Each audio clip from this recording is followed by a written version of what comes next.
You were not made to drift through life. You were not created to pass time, to scroll endlessly, to numb your soul while the hours pass like vapor.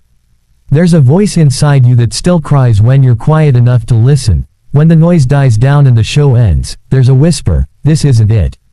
That whisper is not just your conscience. It is the echo of eternity.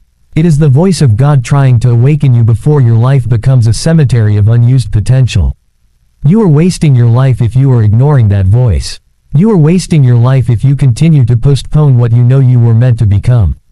That ache inside you is not something to medicate, it is something to confront.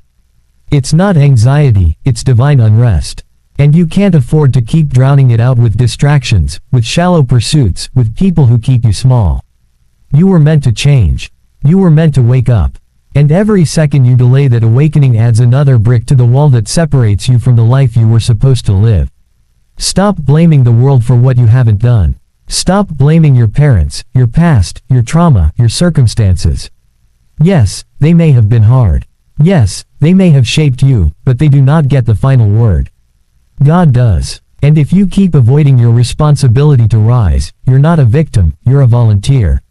You are choosing your chains. You are letting excuses become idols.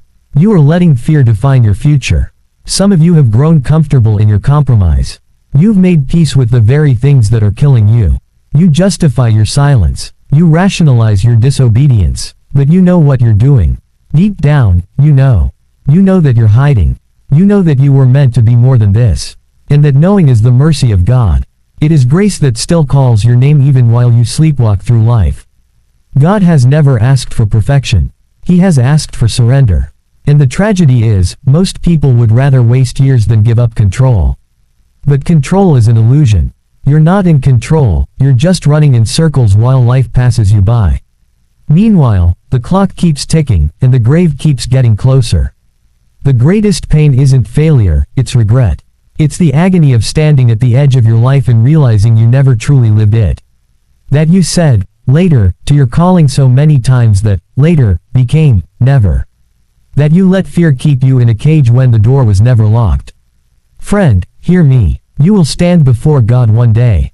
Not your friends, not your followers, not your family. You, alone, naked in soul. And you will be asked what you did with the time, the gifts, the calling, the revelation He gave you. Will you say you were too busy, too afraid, too distracted? There is no salvation in passivity. There is no purpose in procrastination. Your soul was made for fire, for truth, for eternity. And the longer you avoid what you know is right, the harder your heart becomes. Until the things that once convicted you no longer move you. Until the call becomes faint.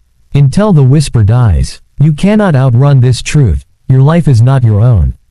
You were bought with a price. And every moment you waste is a moment stolen from the one who gave everything for you. You were not saved to stay the same. You were saved to become a light in the darkness. But some of you have dimmed your own flame because it's more comfortable in the shadows. This isn't just about success. This isn't about ambition. This is about obedience. There is no fulfillment outside of the will of God. There is no true joy apart from the purpose He's placed inside of you.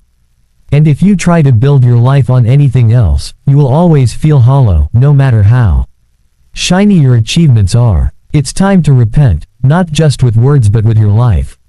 To turn around. To renounce the laziness, the pride, the fear, the idols.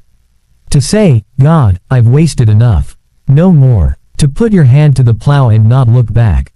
To go after the life He designed for you with holy desperation. Not tomorrow. Now. Because nothing will change until you do. Nothing shifts until you stand up and decide that obedience is worth more than comfort.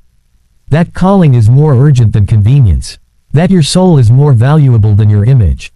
Don't wait for permission to become who you were created to be. God already called you. The invitation is already in your hands.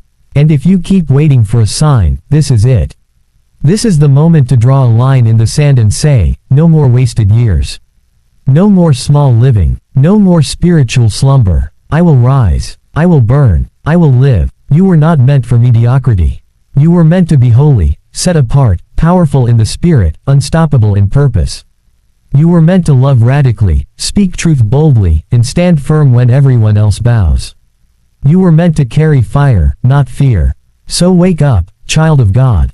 Time is short, eternity is real, and your life, this life, matters. Not because of what you build, but because of who you become.